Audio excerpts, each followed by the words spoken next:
Alright, sorry everybody. I'm not sure what's going on with the live stream. Hopefully folks will see this one and rejoin.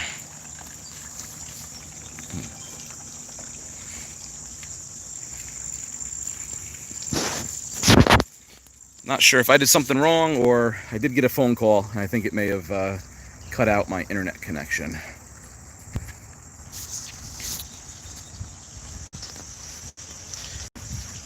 Alright, we'll give it a second for a couple of you to join back here.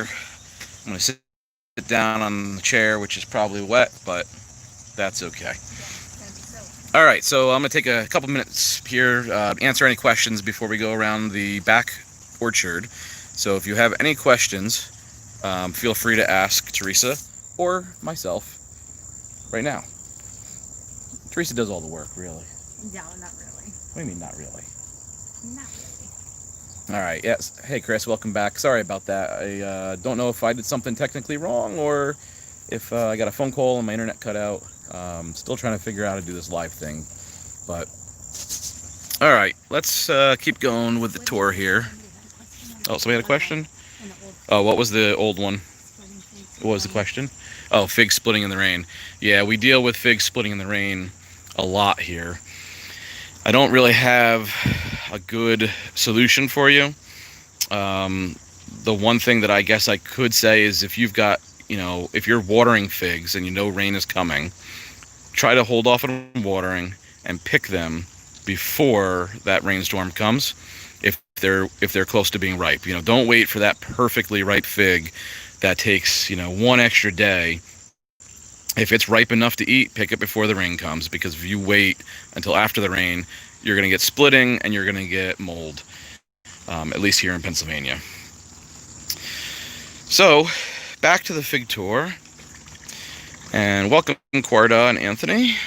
So this is a Borso Grise. Oh, I just realized, Teresa, we have a problem here. You can see we got so much rain today it actually clogged this pot, so it's not draining. Ooh, jeez, pots are getting brittle. It's probably clogged down there. We'll have to unclog that. But yeah, Borso Grise puts out a great fig.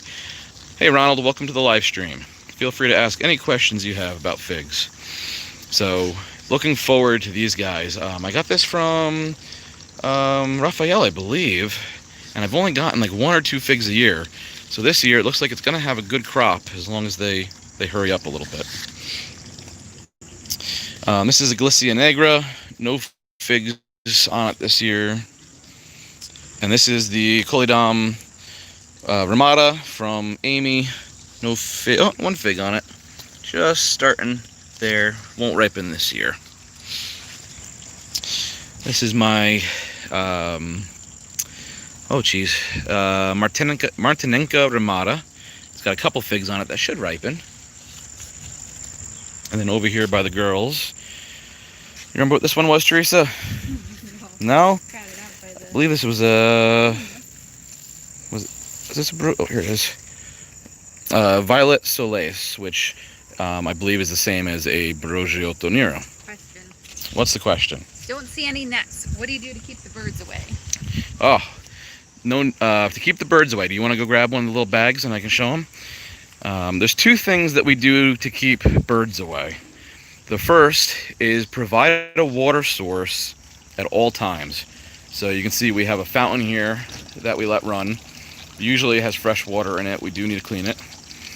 And then over here, there is a bird bath. So keeping those filled at all times with water in them provides a source of water for the birds. And that's one of the main reasons why a bird will actually peck your figs. Especially if you see where they just, kind of looks like they just put their beak in, ruined the fig, left, they didn't eat it. They're just looking for a little bit of moisture and a little bit of water source on those really dry days. So putting in a bird bath or a fountain will cut that down dramatically. The other thing we do to prevent birds is we use organza bags. And all of these are is a little thing they use for gift bags, I think. And Teresa, you want to show them how it works on a fig? All we do is take it, pop it over a fig. Oh, hold on, technical difficulties. just like so. You use the drawstring to tighten it, and that'll keep, if you lock an ant in there, if you lock an ant in there, it's not good, but it'll keep bugs out, and it'll usually keep the birds away too. I did have a bird peck through one the other day, which was the first for me. And then if you've got squirrels, there's one more important step on here. We don't normally have squirrels. Do you know what the last step is, Teresa? For squirrels? For squirrels? No. Go ahead and tie those drawstrings around a branch. And so if you tie the drawstrings around a branch, it'll keep squirrels or raccoons from taking your figs and running away with them. It's not 100% proof, but it works pretty well. Perfect. So that's how we prevent birds from getting our figs most of the time there.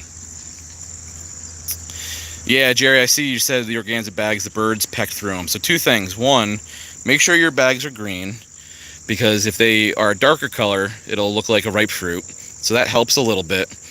And, you know, you're going to still have problems with birds, especially when those figs get ripe. It's not 100% proof, but it works better than anything I've tried so far. So give them a try. K-Town asked, when do I sell cuttings? I sell cuttings in November, and it's usually just reach out to me via email at nrallers, nrallers@gmail.com, and let me know what you need.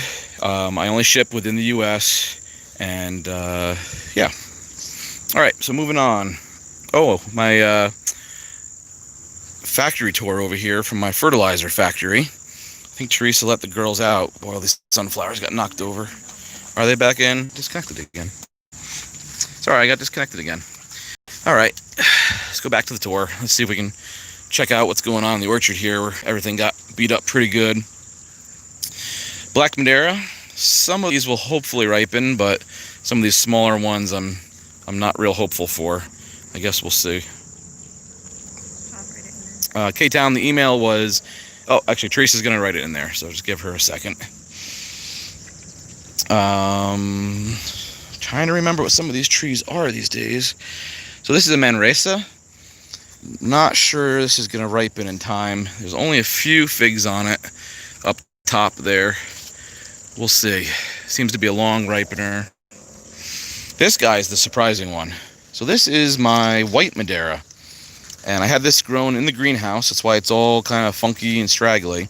But these figs have been on it for a long time. I mean, a really long time. These formed probably back in, I don't know, April? And they are not showing signs of anything here. They're just in that stagnant stage, just waiting for their time to finally ripen. All right. Jerry, you said my Black Madeira heavy splitters with humid and wet conditions. Yes, absolutely. Black Madeira, let me go back over to it here, is definitely a heavy splitter. Now, there's always the debate between Black Madeira and Preto. And, you know, a lot of people think they're the same. The one thing I will say is I notice my Pretos tend to split a lot less normally than my Black Madeira. It's one of the there's only two differences I've really seen between Preto and Black Madeira. Preto splits less in humidity and rain, and Preto grows less in this vertical tree form and always more in a bush. You know, it wants to put out a lot of shoots versus Black Madeira that likes to grow in a tree. So, I don't know. It still might be the same thing. It might just be me. Sorry, Ronald. Synonym for VDS is Brogiotto Nero. I think Brogiotto Nero is the Italian name, and Violet des Soleils is the French name. I could be wrong on that, but that's what my memory is telling me. And Nico, you grow a couple different grapevines in Northeast PA. Black rot and Munox fungicide seems to work well for me. Okay, I'll have to give that a go, because I never knew what to spray on my grapes, but I definitely know they need something, because they have issues. All right, this is my other Galicia Negra, and you can see I've got some figs on here. Hopefully they ripen. I got this from Bass, and I've been dying to try this fig. So with any luck, I'll get some of these to ripen. You know, these guys here, there's no way, you know, they're gonna ripen in time. Might as well pinch those off. And by the way, if you're new to figs, be careful getting latex from the figs on your fingers. I have gotten bad burns before on my fingers, where it actually is left. I don't know if you can see it on the, probably can't see it on here, but it'll actually leave a scar on me. So do be careful with the fig latex. All right, jumping back here now. This is, oh, here's the Brogiolto Nero, for who was asking for the VDS synonym. And I will tell you, my VDS are not as robust as my Brogiolto Nero. That might just be the stock or the pot they're in. I love Brogiolto Nero. It produces great big figs. They don't have the flavor of a Black Madeira, but they are just one of the most gorgeous figs there are. They're huge, they're black, they're picture perfect figs. They taste good, don't get me wrong. You know, they're just, you know, not, they're missing that flavor punch that a Black Madeira has, but I still absolutely love that fig. Okay, I think we're getting into my Col des Dames area. This is Col des Dames Grise, which is, in my opinion, a must-have fig if you're going to have a collection. All the Col des Dames are really a must-have fig, with the exception of maybe Blanc, which is good, but I have significant trouble growing here in Pennsylvania. Which means this is my Col des Dames Nord, which is taking a nap. What did it take out? Berries. Well, it didn't take out the berries. It just landed in the berries. These are our Triple Crown blackberries for those of you that are joining late. You want to help me pick this tree up, Teresa? Yeah. You get it up there, get it here. All right. Oh, I broke the handle. Yeah, it actually, oh boy, it broke a whole bunch of stuff. So it broke my self-waterer that I had in here. We'll just put that back where it's supposed to be. It actually pulled the handle out of Right there. the side of the pot. So we'll have to we'll have to come back to that guy and get him working. But yeah, Col des Dames Nord is another wonderful, wonderful fig. And you can see, the way you know it's a Col des Dames is they should all have these big necks at the bottom of them. If they don't, and it's closer to the, you know, its necklace, it's probably not the correct variety. All right, Teresa, you're supposed to be reading these questions to me. Oh, You're falling behind. sorry. All right, so Vito, what fertilizer do you use for your fig trees? Honestly, I use what's on sale. I like to find a balanced fertilizer that has the same approximate level of nitrogen, phosphate, and potassium, but I haven't really seen a difference in using this brand or that. I fertilize in the spring, and then I'll sometimes fertilize in the fall. I have tried using a high potassium fertilizer to see if I can get my figs to set earlier. I don't know that I've really noticed, I haven't done it very scientifically, but I don't know that I've noticed a huge difference. So yeah, whatever you can get on sale. A lot of times I'll use Miracle-Gro. I'll just sprinkle some on. And then I also like to use a slow release fertilizer, like a Hollytone or something like that, that will fertilize through the season. And then by this time in August, you want to stop fertilizing, because you don't want these trees to continue to put out tender growth past, I'd say, September, because it needs to harden off for the winter storage, at least here in Pennsylvania. Okay, so K-Town, I think you just asked, what's the best thing to do on a cutting that just rotted? The answer to that is simple: throw it out. Once a cutting starts to rot, it's done for. Unless you have a viable piece of wood. So if you've got a piece of wood, let's say the length of my finger, and only the top knuckle is rotted, you might be able to cut that off and save the bottom part, but chances are that it's gone. So again, if it's rotting, chances are too much water, too much humidity. Make sure if you're rooting a cutting in like a bin, that you give fresh air at least once a day to that bin to keep the humidity down. All right, Tracy, you want to see if we can pick this up? For those of you that are just joining, that tropical storm. Oh yeah, that tropical storm hit us today and did some significant damage here, I should say, in the orchard. Oh, Stuck over there? All right, maybe we'll come back to that. Maybe we'll come back to that. So, what tree is that, Teresa, laying down there? That is a Blanca Negra. So, oh, and actually, while I'm talking, here is a spotted lanternfly. So, these originated overseas, but came to the U.S. in our county, Berks County, and are causing quite a bit of havoc. And the easiest way I found to deal with them is just to flick them. And it usually kills them. Or hurts them enough to where you can get over here like this, and you can finish them off. But they are fast. All right, and here's some more. This bottom corner is a lot of the trees that got damaged by the frost this year, so we're gonna skip over those.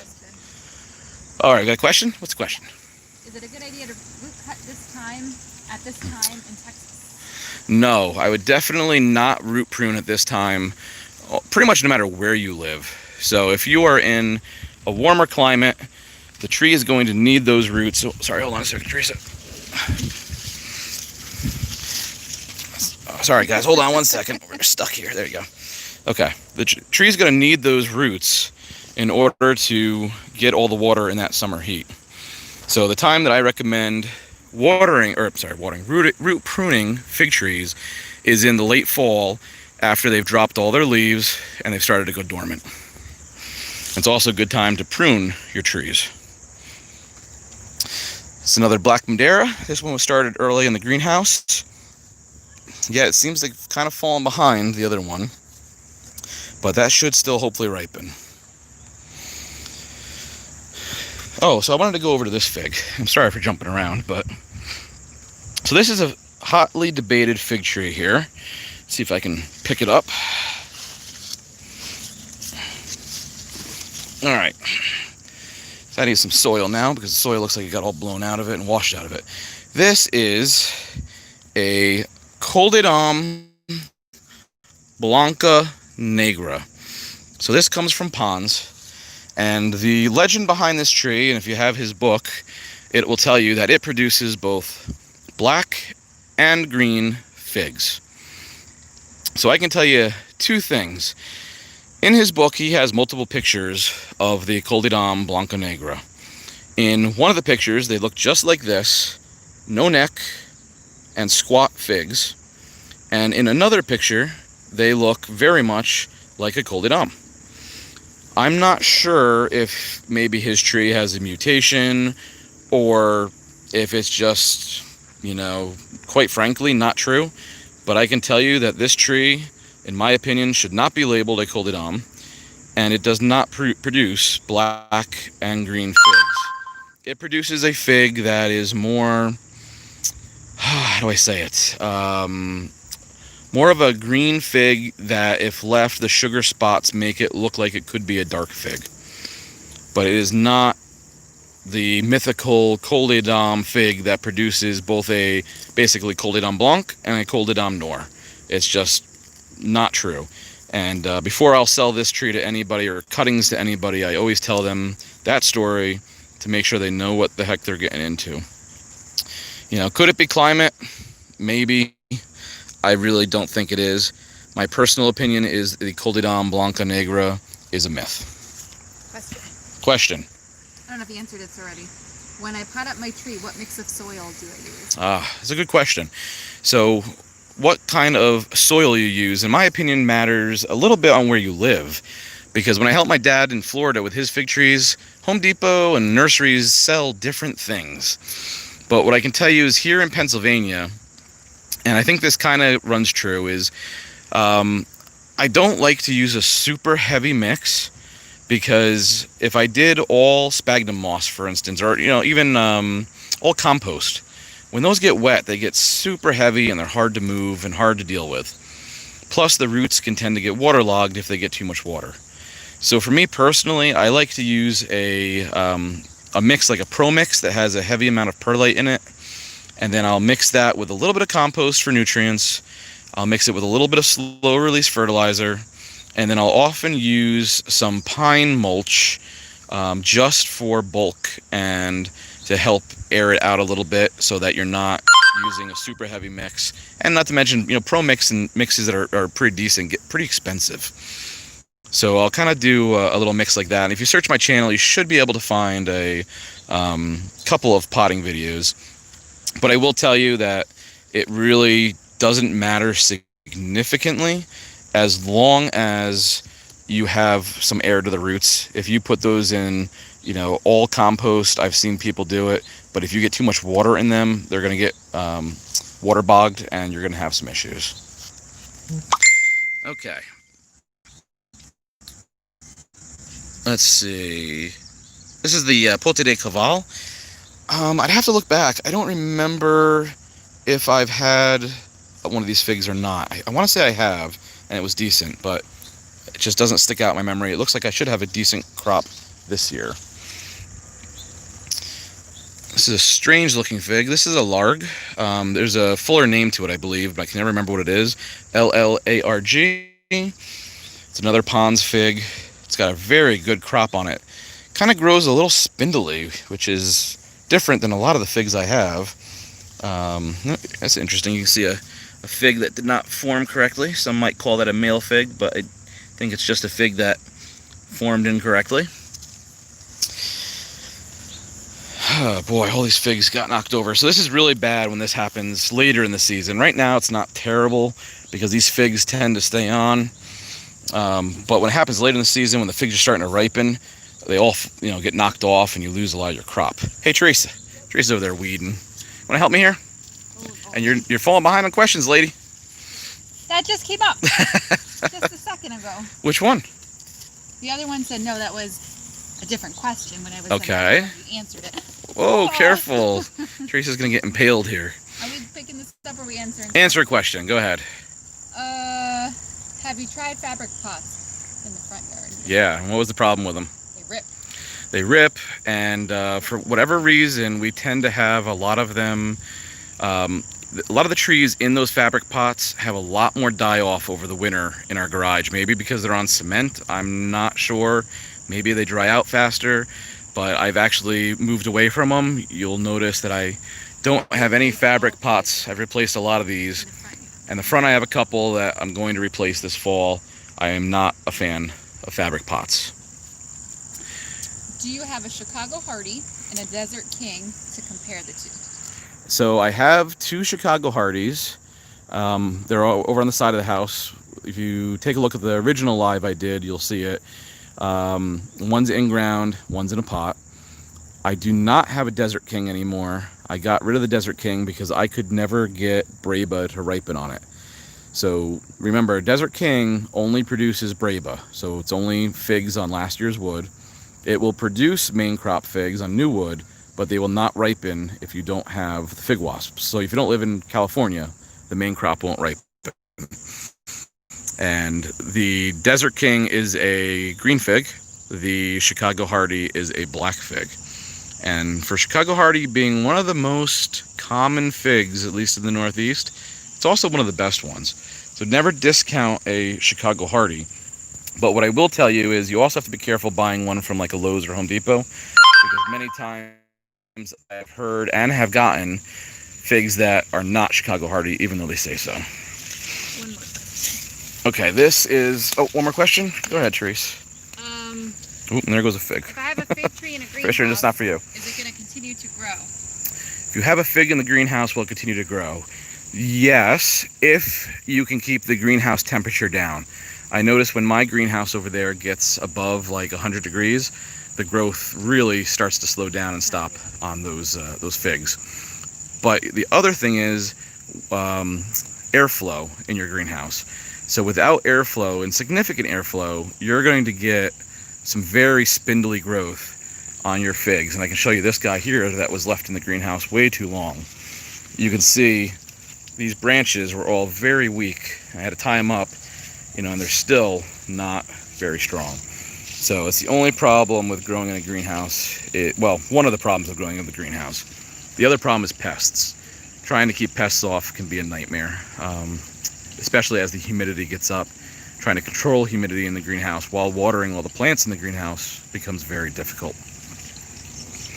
Okay, This fig tree we just picked up is an improved Celeste, one of my favorite figs due to its early ripening.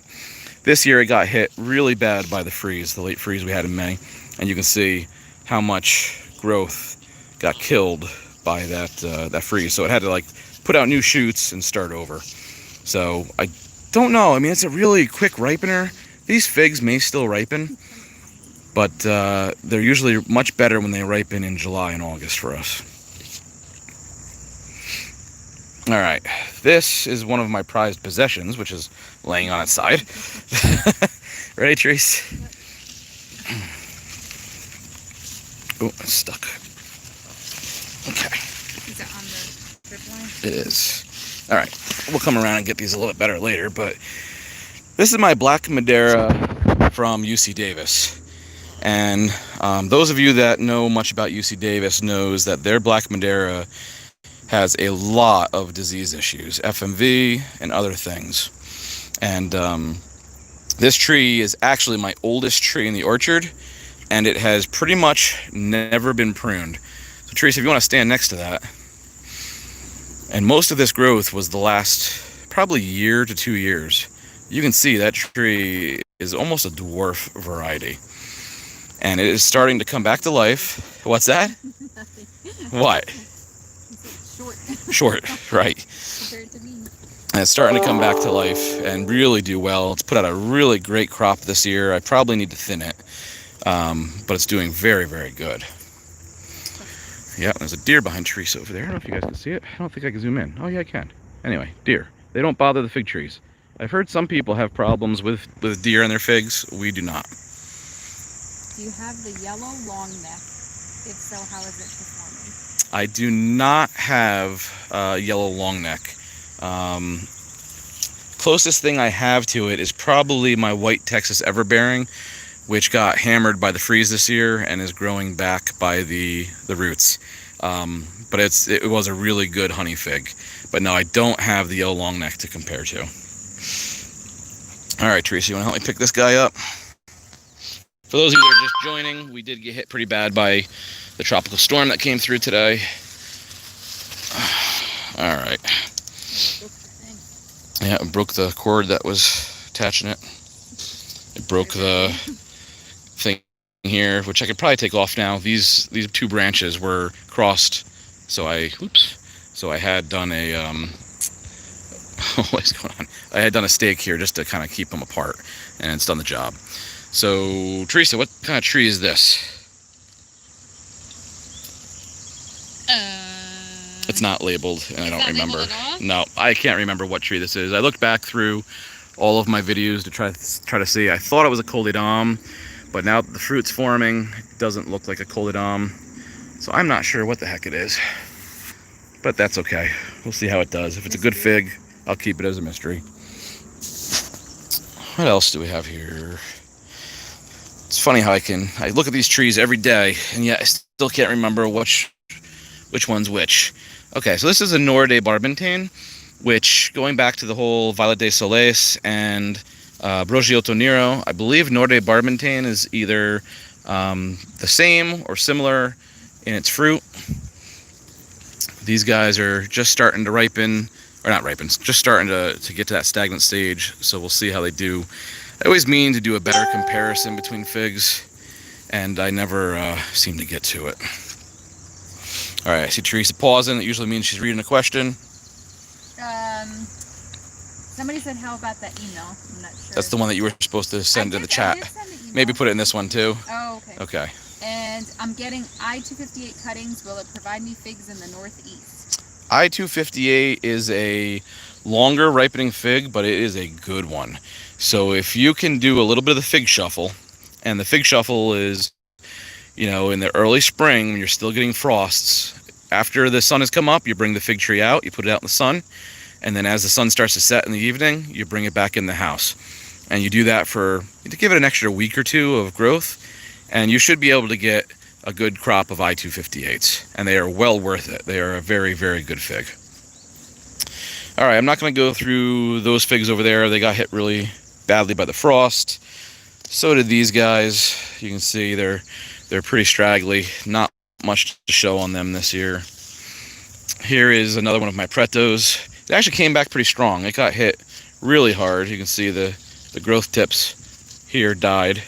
They're completely dead. But it is coming back strong, so that's good to see. And I think that is about it, right, Teresa? Yep, we did the back, the side, and the front. All right, so That's our garden. I mean, I think if you guys have some questions, now would be a good time to ask them, and we can certainly go through some of the other stuff. While you guys maybe write some questions, I'm just going to keep going through some of the rest of our garden as we answer some of your questions. So Gail's Garden, feel free to ask away. The live stream should be viewable after the fact, but if you've got questions related to figs, we can certainly answer them while we're walking around here trying this whole live stream thing. Hey Teresa, I see a strawberry. Strawberry. Now? I thought the strawberries were all done, but I see one. Is it actually ready? That's Teresa's One in here. little strawberry patch. It's not super ripe, though. Yeah, you must have some everbearings in there. That's the only one. And our pepper garden. So these were planted all from the same seed pack, a Burpees seed pack. And you can see this one's a nice long yellow pepper. And then that one's a green pepper. And then I think Teresa picked a lot of them, but there was like 3 different varieties of peppers in that same seed pack. Here you can see this one. It's a green pepper there too. It's very strange to have all these peppers, and I don't think it was a mix. So, oh yeah, and that one's even different. That one looks just like a bell pepper, Right, and there is the other but all one. from the same seed pack. You do have a question. Okay, what's the question? My oldest fig tree is 3 and no figs. Any suggestions? Yikes. If your fig tree is 3 years old, it should have produced figs by now. Plain and simple. The only caveat I'll say to that is if it's dying back to the ground every year and growing from the roots again, it may be that you have to protect it better in the winter.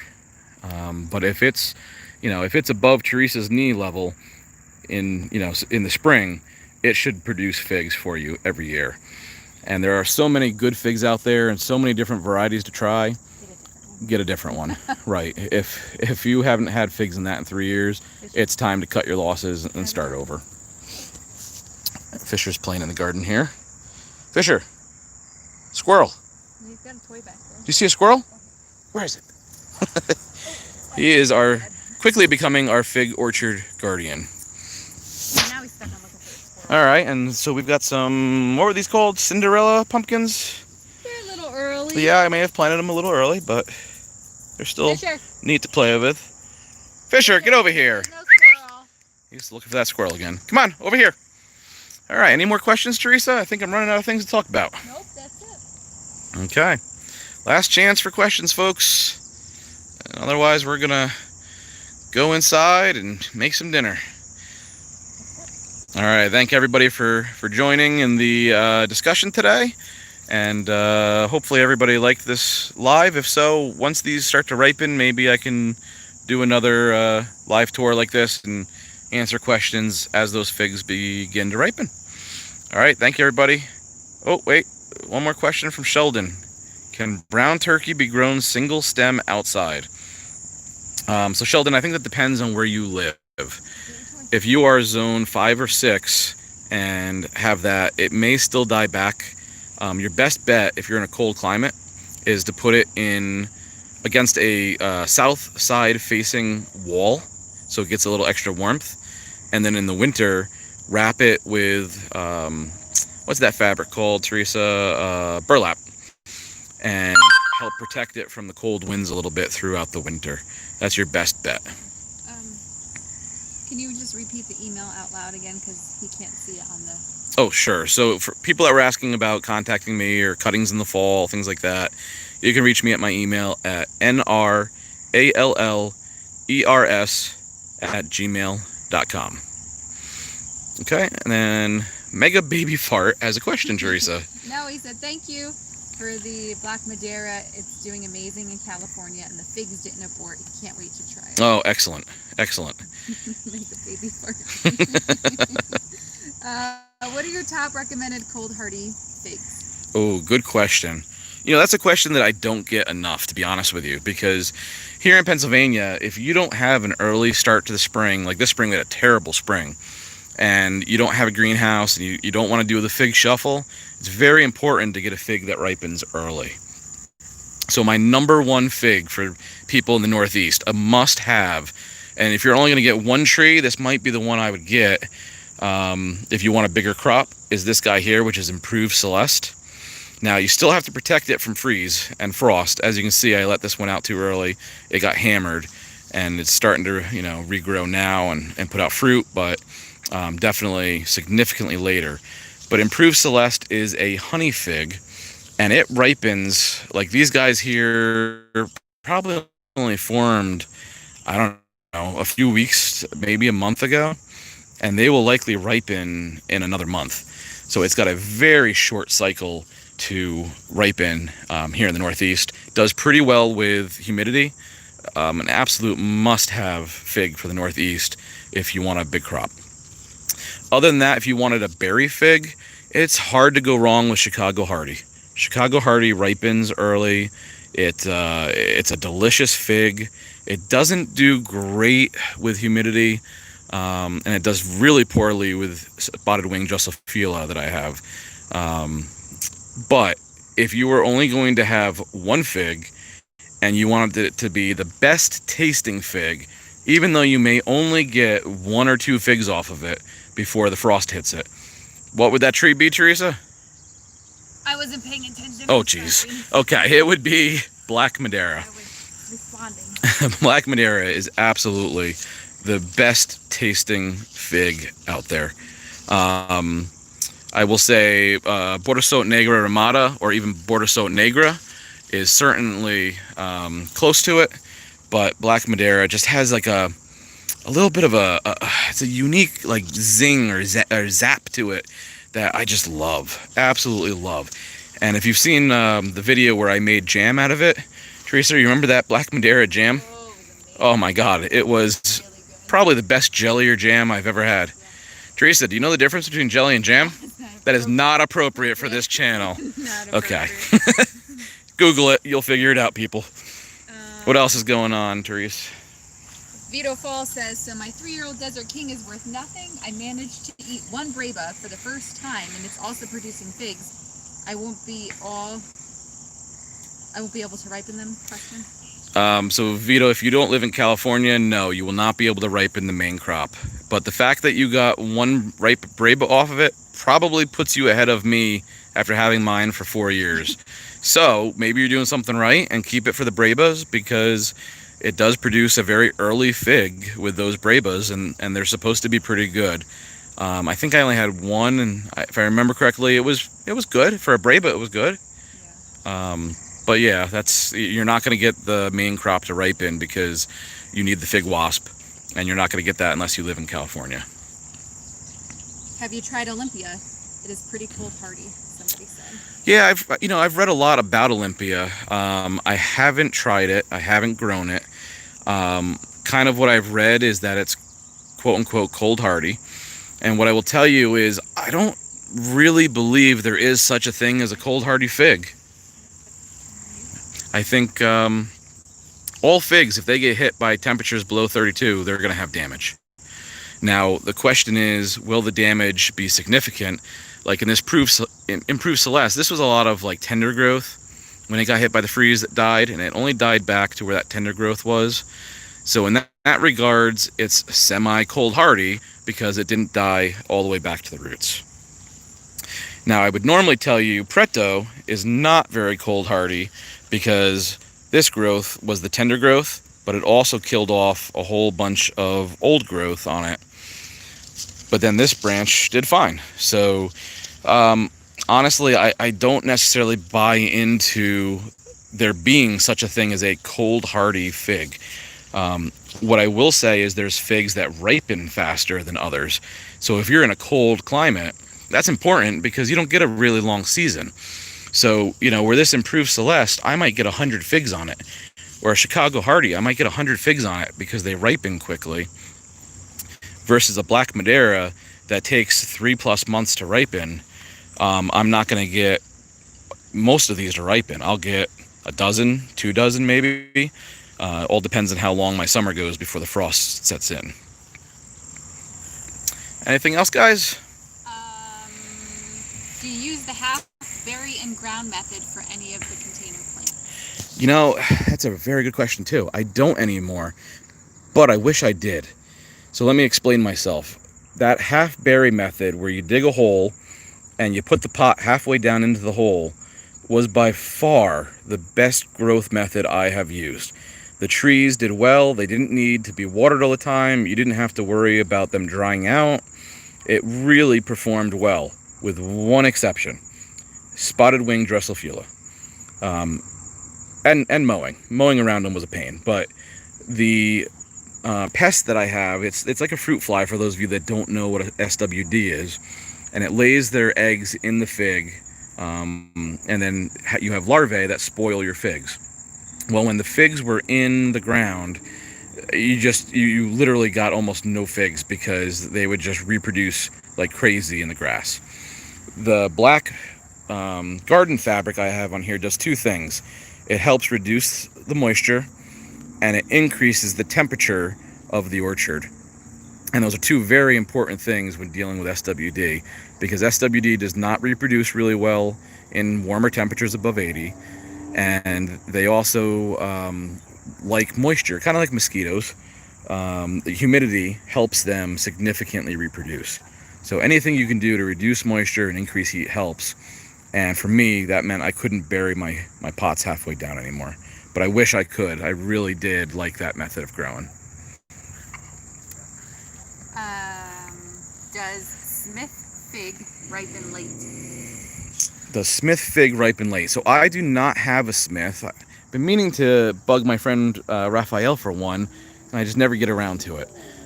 If I remember correctly, his Smith fig was not real late ripening.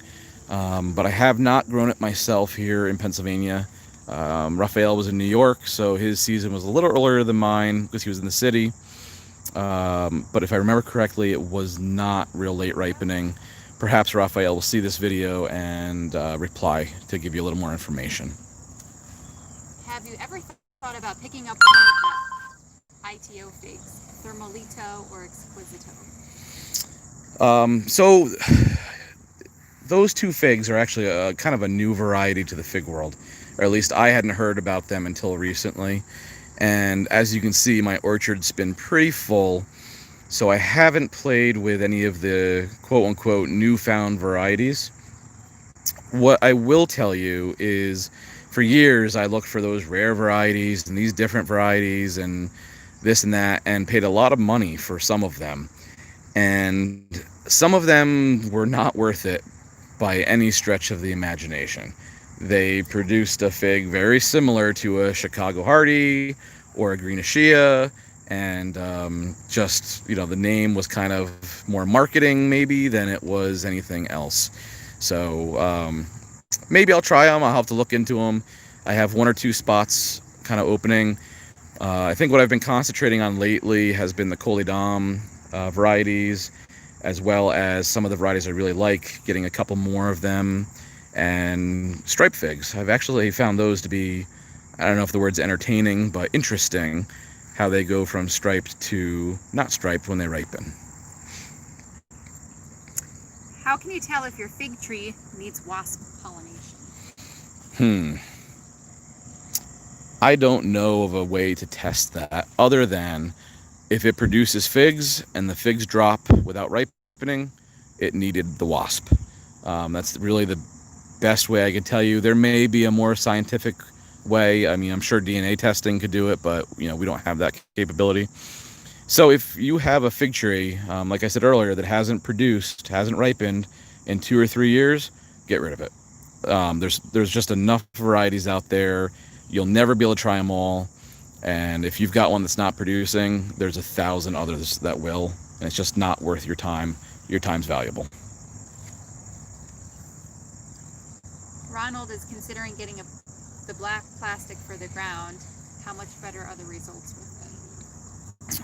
So what I would say is, if you're going to get the fabric, the gardener's fabric, landscaping fabric, go to a really good nursery or landscape supply. Do not get the stuff from Home Depot or Walmart.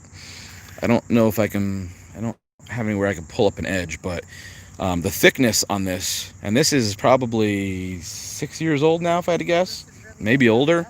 It's really thick, really strong stuff, and it's worth the extra money. It will not prevent SWD if that's what you're worried about, but it has definitely helped. And I will say I almost got to the point of giving up the hobby because the SWD got so bad. So this is just one step in my mitigation effort. Spraying with an insecticide helps. That's step A, if you will. This fabric is step B. Limited watering when figs are ripening is step C. Organza bags to protect the fruit from the SWD is step D, F, G, H, whatever. It's a lot of steps there. That's very important. And then picking up your fruit that drops or spoils. Don't ever throw some fruit on the ground because it's, maybe got a bird pack or whatever. That's just asking for a breeding ground for SWD. And all of that stuff will help. But I will tell you, if you get a couple days of rain, it's during peak ripening season, the SWD population is going to explode. At that point, your best bet is to bag everything with organza bags to protect them. Pick them a little earlier than you normally would, and pop them in the fridge for probably overnight, I'd say. And that will kill off anything inside the fig, any of the larvae. Because the larvae is not going to hurt you. It's not going to make you sick. They're fine to eat. They just, I don't know about you, but they really gross me out. Vito says he experimented on his black Madeira cutting and planted it in the ground. Should he dig it out now before fall? Well, that's up to you. I have heard of people that have put their black Madeiras in ground and protected them, and they've done okay some years, and some years they've died back to the ground. But a lot of the stories I've read, that they have come back from the roots. I would say it's up to you and how important that cutting is to you. So if you've got a couple cuttings that are growing and doing well, why not experiment, try it with one, but bring the others in. If you've only got one black Madeira and it's important to you, I would bring it in. I can tell you I have a lot of trouble here in my area in the winter with figs dying back just mysteriously. And sometimes they'll be fine up until 2 weeks before I take them out, and then they just, for whatever reason, die back. So yeah. This is growing big and healthy, he said. Well, good. That's good. Big and healthy is good, but keep it that way. Bring it in the winter would be my recommendation. Jerry said, "How do you like the green Ashia?" So green Ashia, I have a how do I say it? A love-hate relationship with it, and it died back over the winter. It's over in the corner over there, so I'm not going to bother showing it. It is my favorite green fig. I love the flavor of it. I think it's better than any other green fig I've had, but it takes a long time to ripen, a really long time to ripen. So I don't get a very big crop out of it, and it does tend to split here in my area. But it is one of my absolute favorite green figs. Can you repeat to Melissa what SWD is again? Okay, and I'm probably pronouncing it wrong, but SWD stands for Spotted Wing Drossophila.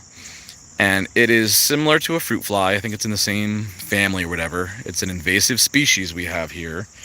It's a little early to show you any. I did have some in the greenhouse when figs ripened, but they look like a tiny little, I don't know, like a gnat, but even smaller than a gnat. And what they'll do is, like a mosquito where it punctures your skin to get blood, the SWD will puncture your fig to lay eggs. And they lay eggs in it, the eggs hatch, and then the larvae will start to eat and grow within your fig, and they will spoil your fig. So what you'll see in the fall, or in the late summer even, if you go and squeeze one of your figs, it looks like it's just about perfect for you, and you'll have like a liquid come out, and that's because your fig spoiled due to the larvae. Again, your best idea is to pick the fig early, protect it, pick it early, put it in the fridge to kill off the larvae overnight, and you're still going to lose some, but that's kind of as good as you get. My question girl disappeared. Oh, it's feet in the Oh, she's feeding the fertilizer factory. I don't think we have any more questions. Ronald said thank you from Australia. Oh, Australia. Wow. That's a long ways away. Yeah. All right. Well, thank you, everybody. I hope everyone has a great night, and thank you for joining the live feed. Take care, everybody.